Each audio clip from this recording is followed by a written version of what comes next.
Everyone, so we are back once again. और आज एक बहुत इंटरेस्टिंग सा हम पे मैसेज आया है। आयुष, पढ़ना जरा। तो ये मैसेज हमसे बोलता है कि आप दोनों की वीडियोस ने हमें पास्ट में बहुत हेल्प किया है हमारी रिलेशनशिप इंप्रूव करने में। हमारा क्वेश्चन ये है कि क्या आप दोनों के बीच में भी इश्यूज होते हैं?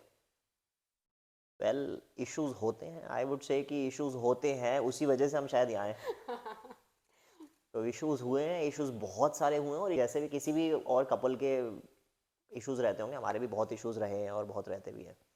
इनफैक्ट हमारे इश्यूज को ही मैं थैंक करूँगा, अगर वो नहीं होते तो शायद हम यहाँ पे होते भी नहीं आज। As a couple, as healers हम यहाँ पे होते भी नहीं। तो आज चलिए बात ही करते हैं इस बारे में कि क्या थे वो कुछ इश्यूज जिसकी वजह से हमारी रिलेशनशिप ने भी बहुत ज़्यादा स्ट्रगल किया शुरू में शायद। बट अगर मैं सलोनी तुमसे पूछूं कि वो कौन सा इशू था जो स्टार्टिंग हमारी रिलेशनशिप जब स्टार्ट हुई, तो कुछ ऐसे इशू थे कि हमारी स्टार्टिंग ऑफ रिलेशनशिप या स्टार्टिंग ऑफ मैरिज, कोई भी ऐसा इशू जिसके बारे में तुम बात करना चाहो?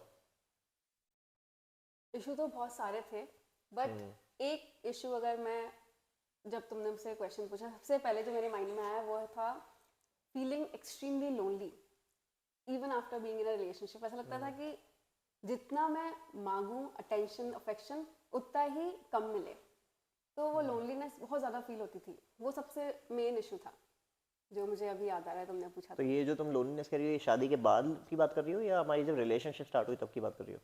रिलेशनशिप स्टार्ट हुई तब तो था ही, बट हाँ शादी के बाद ये और बढ़ गया। तो ऐसा लग रहा था कि ये तो, ऐसा लगता है कि ये चीज़ लोनलीनेस तो शायद कम होती रहनी चाहिए जब रिलेशनशिप आगे बढ़ रही है, बट ये और भी ज़्यादा बढ़ती गई शादी के बाद। एक्सट्रीम हो गया, एकदम एकदम से बड़ा, ये मैं बोलूँगी। ओके। बट शादी के पहले यू थिंक कि ये नहीं एग्जिस्ट करती थी या इतनी पता नहीं चलती थी, ऐसा क्या है? पता नहीं चलती थी, बट थी, बट इतनी ज़्यादा नहीं थी इतनी शादी के बाद। और शादी के बाद भी ऐसा बोलूँगी कि विद इन अ मंथ एकदम पीक गया, जो कि बहुत मिनिमम था स्टार्टिंग में। ओके। तो इस बारे में समझने की कोशिश करता हूँ मैं, अगर इसको दो पार्ट्स में डिवाइड करूँ, शादी के बाद की बात बाद में करेंगे। अगर पहले की बात करूँ, जो हमारा आप लोग जो नहीं जानते वो बता दूँ कि शादी से पहले हम लोगों ने अराउंड 5 साल की हमारी रिलेशनशिप रही है। We have dated each other for 5 years। तो अगर उस फेज़ की बात करें कि जब हम एक रिलेशनशिप में थे, है ना, तो उस टाइम पे यही जो इशू है लोनलीनेस, अकेलापन, ये कैसा क्या महसूस होता था? कुछ एग्जांपल्स के साथ अगर समझा पाओ तो। तो एक एक्सपेक्टेशन थी मेरी, मैं अभी सिर्फ अपनी बात करूँगी।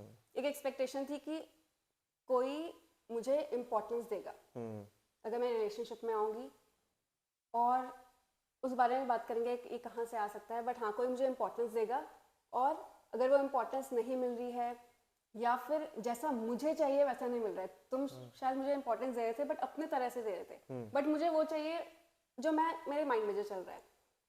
तो लोनलीनेस ऐसा फील होता था कि कोई समझ नहीं रहा है। जैसे ये कुछ ज़्यादा फील होता एग्जांपल था। अगर कोई दिमाग में आ रहा हो? एग्जाम्पल एग्जाम्पल जैसे जब तुम्हारी पढ़ाई चल रही थी और मेरी जॉब चल रही थी, तो ऑब्वियसली तुम्हारी पढ़ाई होती थी तो तुम देर देर रात तक पढ़ते थे। तो मुझे लगता था कि यार ये मेरे से बात क्यों नहीं कर रहा। अब तुम्हारा एकदम जेन्युइन रीजन था कि तुम्हें पढ़ाई करनी है, तुम्हें एग्जाम निकालना है, तुम्हें अच्छे मार्क्स लाने हैं, you are a topper also, तो तुम पढ़ते भी अच्छे थे। और मुझे ऐसा लगता था कि मैं रात भर लेट के फ़ोन देख रही हूँ कि यार ये मुझे कॉल क्यों नहीं कर रहा, मेरे से बात क्यों नहीं कर रहा। And then I use to feel lonely. तो वो लोनलीनेस का जो था वो बहुत डोमिनेंट फैक्टर हो गया था, इवन आफ्टर नोइंग एवरीथिंग कि ऐसा क्यों हो रहा है, क्योंकि तुम्हारी पढ़ाई थी, उसके बाद सब कुछ जानने के बाद भी मुझे लोनली फील होता था। और उसमें फिर मेरे अंदर ही अंदर बहुत गुस्सा भर गया था तुम्हारे प्रति। या नहीं, आई थिंक अगर मेरे को भी कुछ ध्यान आ रहा है इस बारे में, हमने बात भी करी है, डिस्कस भी किया है इसको, इस पे काम भी किया है। तो कई बार ऐसा भी हुआ है कि जब मैं पढ़ाई कर रहा हूँ तब तुमने समझा भी, शायद वो बात मेरे तक कन्वे नहीं करी तुमने, ये कि मेरे को अकेलापन फील हो रहा है, बट वो कब निकल के आता था जब जैसे मैं पढ़ाई करी, एग्जाम्स खत्म हो गए, बट लीजर टाइम में जब मैं अपने फ्रेंड्स के साथ, अपने कलीग्स के साथ, अपने बैचमेट्स के साथ कभी कहीं घूमने जा रहा हूँ, कभी इंजॉय कर रहा हूँ, तो सडनली वो चीज़ पॉपअप होती है। ऐसा लगता था कि अरे तुम्हारे पास उनके लिए टाइम है, मेरे लिए नहीं है। राइट। तो आई थिंक ये वहाँ निकल के आता था, बट वो एग्जिस्ट कहीं और से भी कर रहा था। वो एक बहुत बड़ा सिचुएशन थी जो चल रही थी, ऐसा नहीं था कि वो एक मोमेंट में फील हुआ, राइट? राइट, क्योंकि क्या होता था कि अब अंदर रखी, एक इंसिडेंट हुआ अंदर रखा, फिर एक और इंसिडेंट हुआ अंदर रखा, तो वो बोलते हैं ना कि एक बार एक वो फटेगा ही फटेगा। तो वो तब फटता था कि तुम घूमने चले गए अपने फ्रेंड्स के साथ, मुझे लगता था अच्छा तब भी टाइम नहीं दिया, अभी भी टाइम नहीं दे रहा, तो वो बढ़ता रहा। और ये इसीलिए बहुत ज़्यादा डोमिनेंट एक फैक्टर बन गया था हमारी रिलेशनशिप में उस टाइम पे। वाह। और अगर ये चीज़ मैं पूछूं कि शादी से पहले तुमने समझाया एग्जाम्पल से, अगर शादी के बाद पूछूं तो वहाँ पे तो एक्चुअली हम एक ही घर में रह रहे हैं। इनफैक्ट क्योंकि कोविड में हमारी शादी हुई तो लिटरली हम लोग घर से ही काम कर रहे थे, तो वहाँ पे तो हम एक्चुअली एक ही रूम में एक ही घर में ज़्यादातर समय स्पेंड करते थे। तो वहाँ पे एक लोनलीनेस कैसे फील हुई, और कुछ एग्जाम्पल अगर से समझा पाओ। तो अब हम रह तो एक ही घर में रहे थे, बट अब इमोशनली कनेक्टेड नहीं फील कर पाती थी मैं। ऐसा लगता था कि लोनली फील अभी भी हो रहा है। तो तभी शादी के बाद ही पता लगा कि अच्छा, काम करने की जरूरत है मुझे, क्योंकि एक्चुअल में तब भी लोनली फील हो रहा था और शादी के बाद भी लोनली फील हो रहा है। इसका मतलब है कि कुछ तो गड़बड़ है अंदर, क्योंकि फील तो सेम हो रहा है, सारी सारी सिचुएशन बदल रही है, अब हम साथ भी रह रहे हैं, तो फिर ये सेम फील क्यों हो रहा है। और शायद वो पुराना ट्रिगर और ज्यादा हो के, जैसे मैंने बोला था कि घड़ा भर जाता है, तो वो भरता जा रहा था। तो फिर उसके बाद ही इसलिए विद इन 1 ईयर ही काम करना शुरू कर दिया था अपने आप पे। So true, so true. तो अगर मैं इसको सही से समझूं तो मैं कह रही हूँ कि जो लोनलीनेस पहले फील होती थी, ऐसा लगता था, और हम दोनों ने बात भी करी थी इस बारे में काफ़ी, हमें लगता था कि फाइनली शादी हो जाए, समहाउ साथ रहने लगेंगे तो ये इश्यूज खत्म हो जाएंगे, है ना। बट आई थिंक वही हुआ ना कि शादी हो गई, आप एक ही घर में रह रहे हो, और इनफैक्ट जैसा होता है ना, शादी के बाद you give extra attention, extra love, extra care to your partner. आप साथ में घूमने भी जाते हो, ट्रैवल भी करते हो, साथ में एक ही छत के नीचे रह रहे हो। बट उस सब के बाद भी कहीं ना कहीं फील आता, शायद तुम जो बता रही हो तुम्हें आता होगा, कि कनेक्शन नहीं है इमोशनली, अभी भी वो अफेक्शन, वो वैलिडेशन फील नहीं हो रही थी शायद, राइट? राइट। बल्कि तुम देते थे बहुत अफेक्शन, वैलिडेशन भी देते थे, बट फिर ऐसा लगता है नहीं, ये तो फेक है, ये ट्रू नहीं है। वाह। तो अपना माइंड भी बोल रहा है बार बार कि नहीं नहीं, तुम लोनली फील करो, तुम उसमें बहुत कंफर्टेबल फील कर रही हो। तो वो होता था। और इस वजह से काफ़ी इश्यूज भी होते थे, जैसे आई थिंक कॉमनली बहुत दिखने में आते हैं, हमारे भी बहुत होते थे, है ना। कि सलोनी मेरे से शेयर भी करती थी, तुम काफ़ी बार बताती थी मेरे को कि मेरे को ऐसा लग रहा है that I am lonely here, मैं अकेले हूँ, मेरे को कुछ समझता नहीं है। और ये तब की बात है जब हम शादी के बाद के उस फेज में कई कई घंटे रात में बातें करते थे, दिन में भी कहीं बाहर जाते थे तो बातें करते थे इसी बारे में। और मुझे ऐसा लगता था कि मैं इसको समझने के सब कुछ तो कर रहा हूँ, सारे सही सवाल पूछ रहा हूँ, इसको जो चाहिए वो दे रहा हूँ, देन किस बात की लोनलीनेस, व्हाट इज रॉन्ग, क्या what else can I do. तो ऐसा ये फ्रिक्शन, ये फ्रस्ट्रेशन आई थिंक बहुत ज़्यादा बिल्डअप होने लगी थी कि क्या हम सही भी हैं साथ में, क्या हमारे एक दूसरे में प्रॉब्लम है, क्या शादी बुरी चीज़ है, क्या फैमिली में प्रॉब्लम्स हैं। क्योंकि सब तो आई थिंक सरफेस पे तो सब कुछ ही ओके था, फैमिलीज भी खुश थी, सपोर्टिव थी, हमें अपना स्पेस टाइम भी था, है ना। बट कहीं ना कहीं वो फ्रस्ट्रेशन बिल्डअप हो रही थी कि तुम्हें जो चाहिए वो मैं दे नहीं पा रहा, वो सपोर्ट, वो अफेक्शन, अंडरस्टैंडिंग। और मुझे लगता था मैं और क्या कर सकता हूँ। और मुझे लगता था जब तुम पूछते भी थे कि बताओ मैं क्या करूँ, तो मुझे लगता था क्या बताऊँ, मतलब मुझे पता ही नहीं है कि मुझे क्या चाहिए। अच्छा, अगर मैं तुमसे पूछूं कि जब हम रिलेशनशिप में आए तो क्या तुम्हें भी कुछ प्रॉब्लम फेस हुई, जैसे मैंने एक एग्जांपल दिया अपना। ओके। नहीं, डेफिनेटली प्रॉब्लम्स तो कई सारी हुई, फॉर्चुनेटली और अनफॉर्चुनेटली बहुत सारी हुई। बट अगर फिर से मैं भी उस प्रॉब्लम इशू के बारे में बात करूं जो फर्स्ट क्लिक करता है मेरे को, आई थिंक सबसे बड़ा इशू रहा, तो वो था इनसिक्योरिटी। इनसिक्योरिटी, या उसको मैं बोलूँ कहीं ना कहीं एक फियर था। तो अभी सुनने में शायद वियर्ड लगेगा, मैं इसलिए नहीं बोल रहा कि तुम सामने हो, बट मेरे ना दिमाग में कहीं ऐसा एक थॉट था कि अरे यार, हमारी रिलेशनशिप स्टार्ट तो हो गई है, बट ये मेरे साथ कैसे है, मेरे दिमाग में हमेशा ये था कि I think she deserves better, कि तुम, मुझे लगता था कि तुम्हें तो लाइफ में और कोई बहुत अच्छा मिलना चाहिए, कि तुम मेरे साथ हो तो सही, बट ऐसा कैसे है। मुझे लगता था कि तुमने शायद गलती कर दी है, या शायद ये एक सिचुएशन की वजह से स्टार्ट हो गई है ना। क्योंकि हम सब, मैं और सलोनी जब भी इस रिलेशनशिप में साथ आए, तो उससे पहले हम दोनों एक खराब रिलेशनशिप से निकले थे। तो मुझे कहीं ना कहीं लगता था कि ये मेरे साथ आ तो गई है, बट शायद इसलिए आई है क्योंकि इसका पास्ट अच्छा नहीं रहा, तो समहाउ अभी सब अच्छा लग रहा है तो चलो कर लेते हैं। तो मुझे ना एक शुरू के फेज में, शुरू के इनिशियल फ्यू मंथ्स में ऐसा लगता था कि यार मेरे साथ है, but I think suddenly there will be one day जहाँ पे इसको रियलाइज होगा कि शी डिजर्व्स बेटर, एंड ये मेरे को छोड़ ना दे, इसको कोई बेटर ना मिल जाए, या इसको किसी दिन पता ना लग जाए कि आई एम नॉट वर्थ, मैं ना I am not worthy enough. अब मैं कभी, आई रिमेंबर कि मैंने कभी भी शायद ये शब्दों में उस टाइम पे बोला नहीं होगा, बट क्या है, ये दिखता ज़रूर था, इफ़ यू रिमेंबर ना, कि हमारे जब भी छोटा सा भी आर्ग्यूमेंट होता था, फाइट होती थी, तो मैं बहुत ज़्यादा हाइपर हो जाता था बहुत जल्दी। तो आई थिंक जो ये गुस्सा दिखता था मेरा, वो एक्चुअली गुस्सा नहीं, कहीं ना कहीं एक डर था।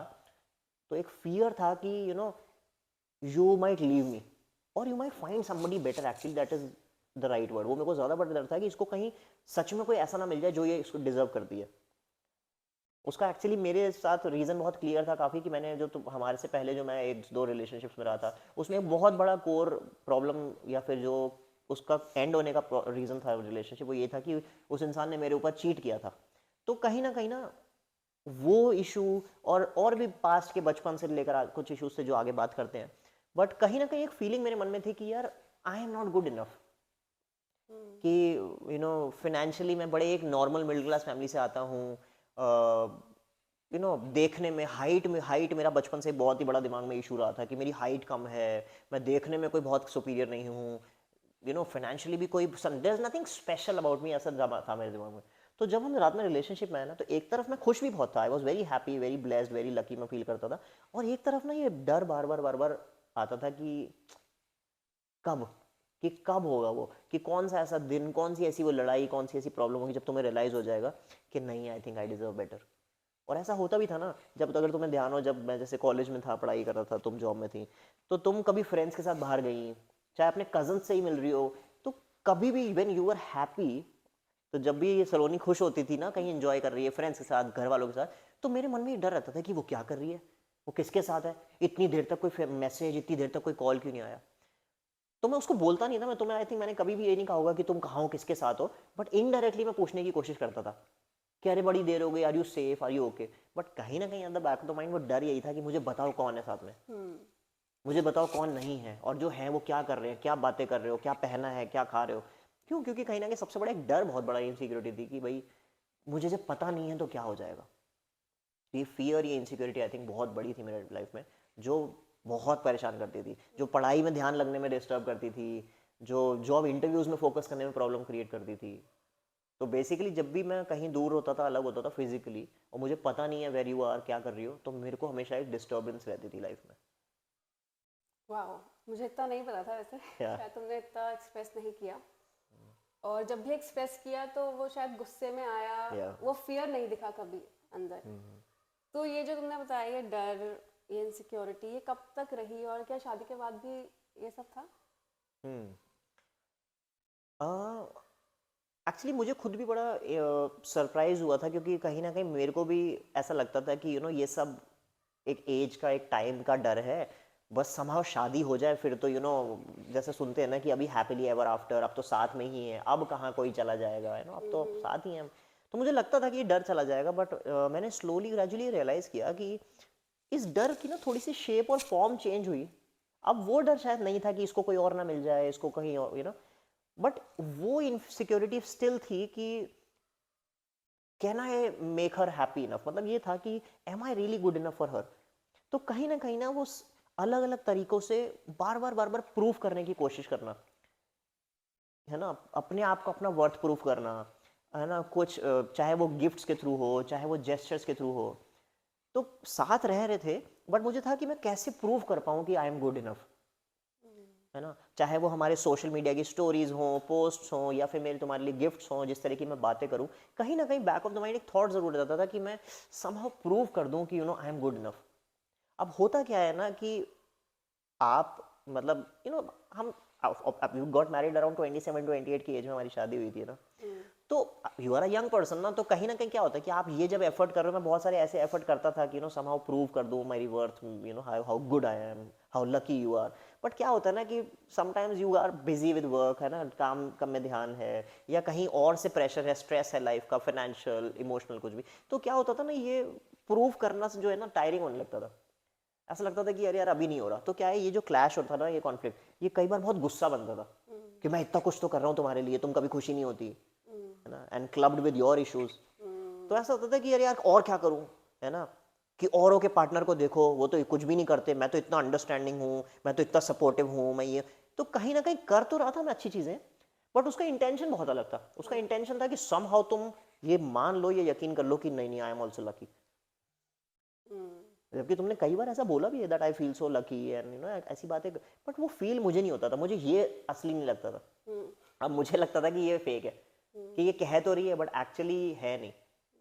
तो कहीं ना एक थॉट एक मन में हमेशा बना रहा कि I think I am not good enough, I think she deserves better. तो वो स्टोरी का तरीका चेंज हो गया शादी के बाद, बट वो रहा कहीं ना कहीं। हम दोनों के इश्यूज, एक को लोनली फील होना और एक को इनसिक्योरिटी फील होना, ये मिलके हमारे रिलेशनशिप में क्या प्रॉब्लम्स आई, इस बारे में डिस्कस कर सकते हैं। श्योर। तो आई थिंक सब लोगों की लाइफ में इश्यूज और प्रॉब्लम्स तो शायद यूनिक होती हैं, बट आई थिंक ये बहुत ही कॉमन एस्पेक्ट है जो हमारे क्लाइंट्स भी हमारे पास आते हैं, काम करते हैं, कि कई बार ऐसा लगता है कि लाइफ सब कुछ ठीक थी, सब कुछ परफेक्ट था, बट सडनली जब आपकी शादी हो जाती है या एक सीरियस रिलेशनशिप स्टार्ट होती है, तो सडनली ऐसा लगता है कि कहाँ आउट ऑफ नोवेयर सारी प्रॉब्लम्स इकट्ठी होकर आ गई हैं। आपके ट्रिगर स्टार्ट हो जाते हैं, आपको लाइफ हैवी लगने लगती है, सारी प्रॉब्लम्स दिखने लगती हैं।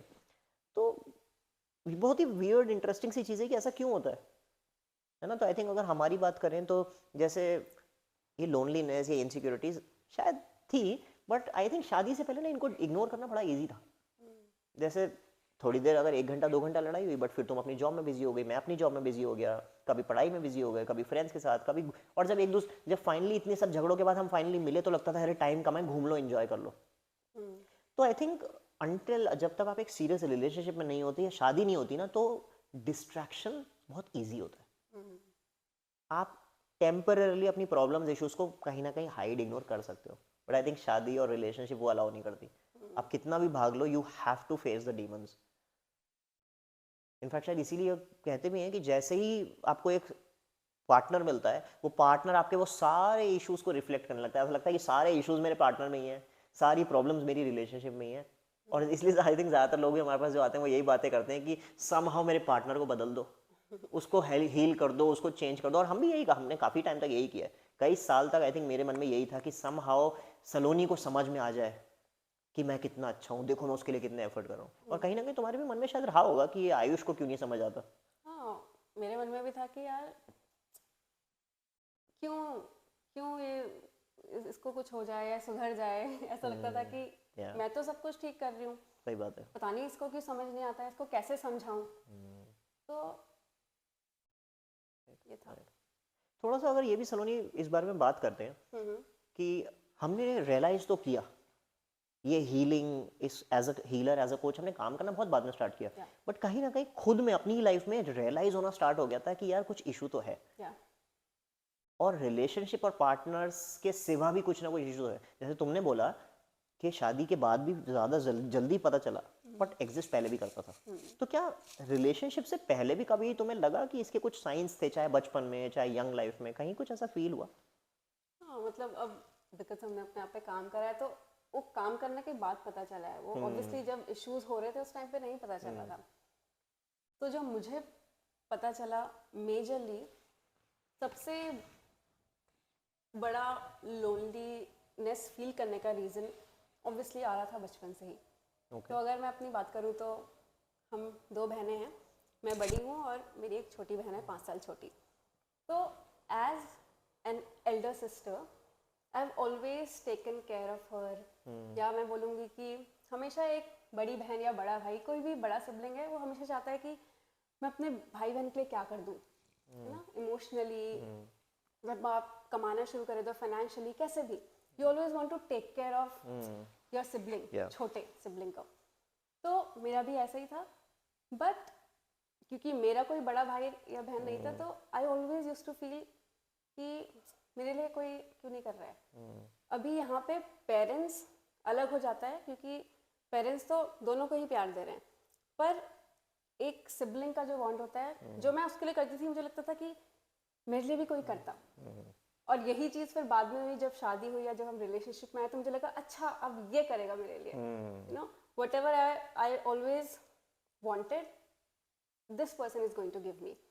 तो ये ऑब्वियसली तुम पे भी एडेड प्रेशर डाल रहा था, बट उस टाइम पे क्या था, because this was my unmet need.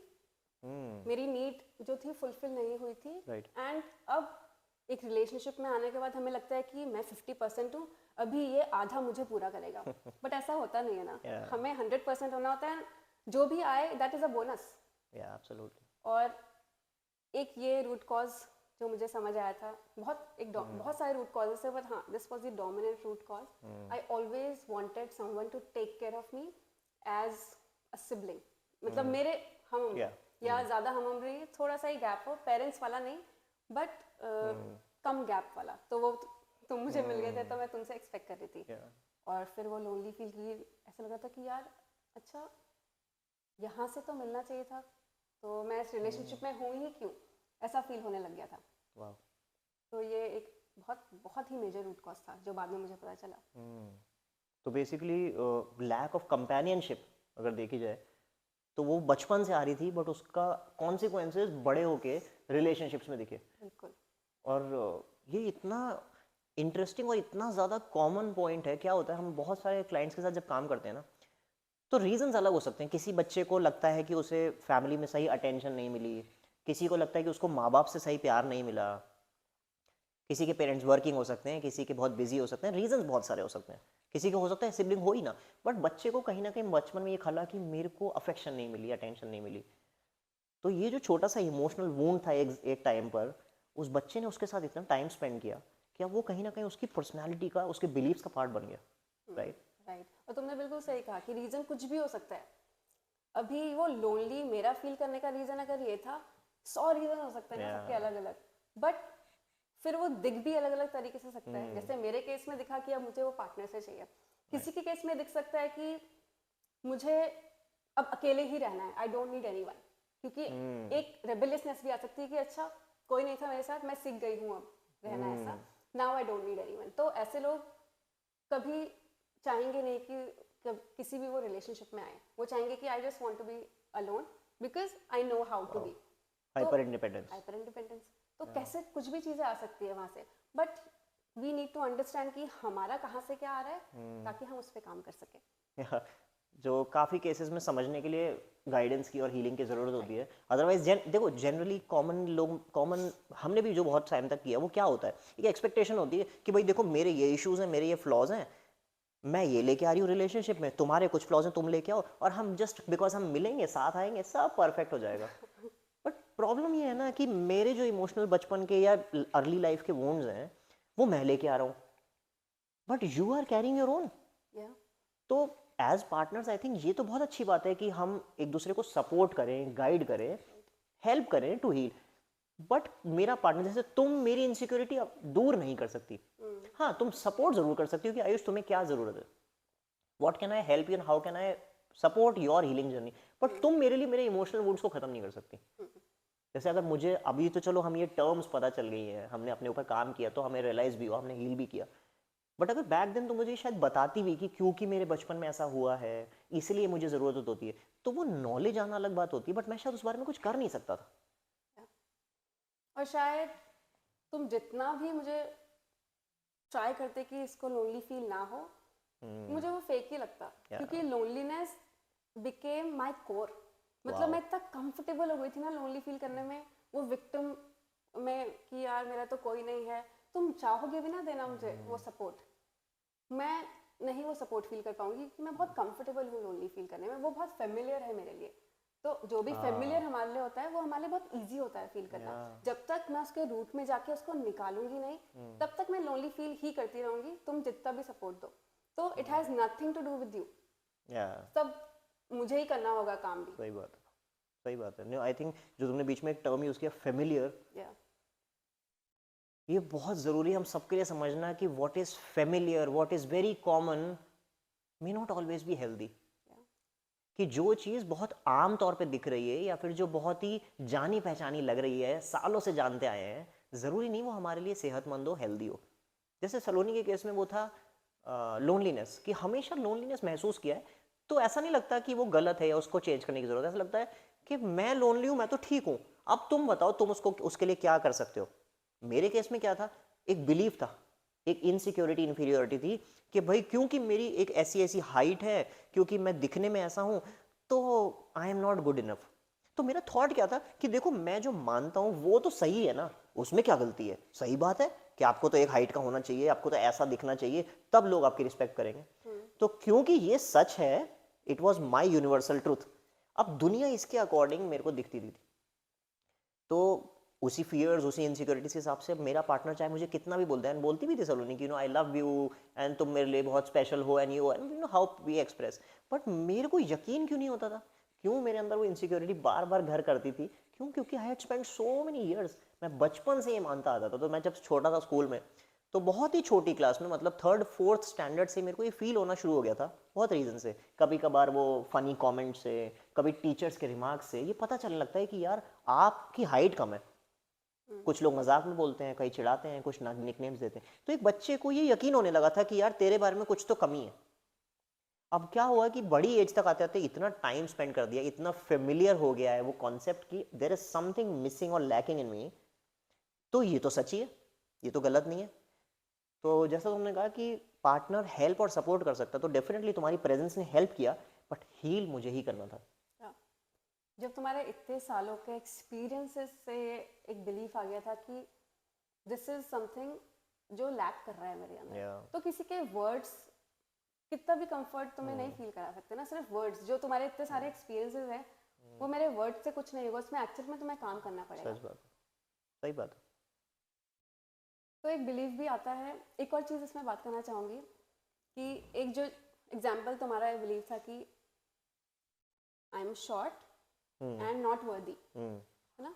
तो बहुत लोग, जैसे तुमने ही बोला कि ये तो रियलिटी है ना कि शॉर्ट हूँ एंड नॉट वर्दी, राइट। तो बहुत लोग पूछते हैं कि चलो नहीं, ठीक तो है, ठीक तो I am short and not worthy, तो दिख रहा है ना कि मैं छोटा हूँ या छोटी हूँ। बट आई ऑलवेज से ऐसे लोगों को कि ठीक है, यू आर शॉर्ट, ठीक है, मान लिया, दिख रहा है, ठीक है, शॉर्ट हो, but short is not worthy. This is a perspective ना। तो आपको ये डिफरेंशिएट उस टाइम पे नहीं कर पाते क्योंकि आपके एक्सपीरियंसेस इतने ज़्यादा होते हैं। और लॉट ऑफ पीपल से कि आई एम फैट एंड अगली, ये तो सच है ना सलोनी, इसमें गलत क्या है? यू आर फैट, ये सच है, नहीं बोलूंगी कि ये गलत है, बट फैट इज अगली, ये किसने बताया, राइट। तो दैट्स अ पर्सपेक्टिव।